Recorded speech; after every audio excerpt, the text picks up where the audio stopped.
Morning, George. Thanks for joining me today on the Chesterton Ask the Expert. It's very nice of you. Good to see you. Good to be here. Good to see you again after such a long time. Thank you very much. Generally, we have some questions that come out of the field, and specifically around slurry sealing. What are some of the key design features that are required in mechanical seal to handle slurry? Okay.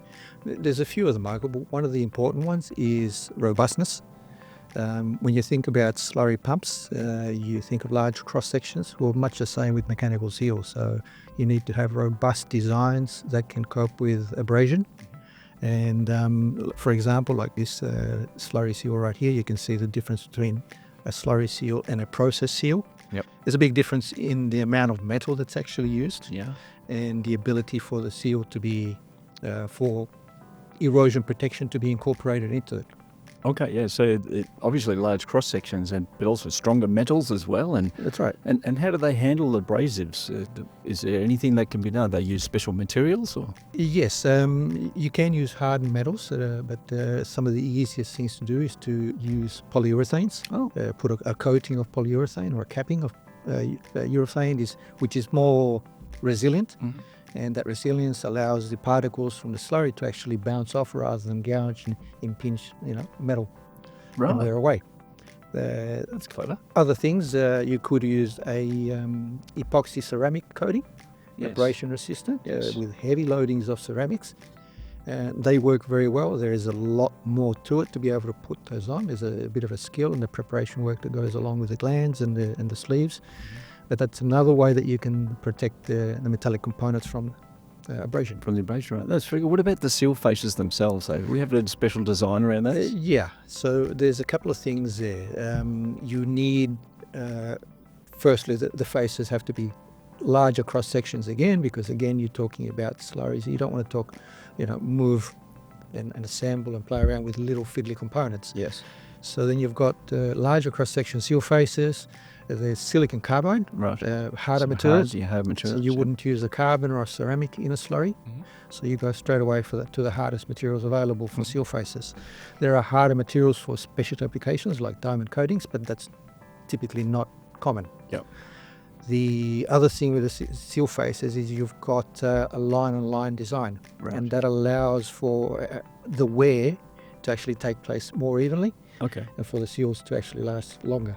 Okay, because that's really important, because you have to make sure the lubrication between the Yep. two surfaces is happening. So in a slurry application, it's very difficult for lubrication to actually get through the seal faces. So what are some of the things we should do or consider in that respect to help the lubrication side? So with the type of slurry, it's going to be important for the lubrication, because the finer the slurry, the more it's actually going to hold the water within the slurry itself. Mm-hmm. And that's not going to be good for lubrication.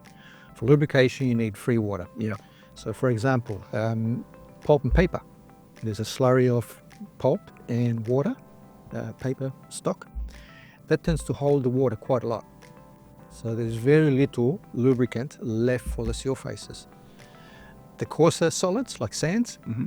they're great because then you've got plenty of free water. Say, for example, you shook a glass with sand and water in it, you can watch it settle quite quickly. Yep. Very different to if you actually had very fine clay and you shook that, it would take a long time to settle. Yes. So the longer it takes the longer time it takes to settle, the harder it is to actually lubricate that with that fluid for the seal faces. And of course, that's for single mechanical seals. So is it something we can do to improve that? Like, can we put a flush in there, for instance? Yeah. So a flush will work to actually reduce the amount of solids that are around the seal faces. So in essence, you're creating an artificial environment around the seal. And by doing that, you can actually lubricate with cleaner fluid. The other option would be to go to a double seal. Then of course you've got the expense and of the system, the double seal itself, and the maintenance of that system as well. Yeah, that would make it more expensive, I suppose. Yeah. Yeah. But sometimes that's what you need to do to be able to get success. Okay. All right, so we're looking at some robust materials, something that we can protect against the abrasives, inline faces, hard material faces, etc. That's If we can right. get a flush that would be great. That's another option. So I guess, so they would be the key requirements for a seal design.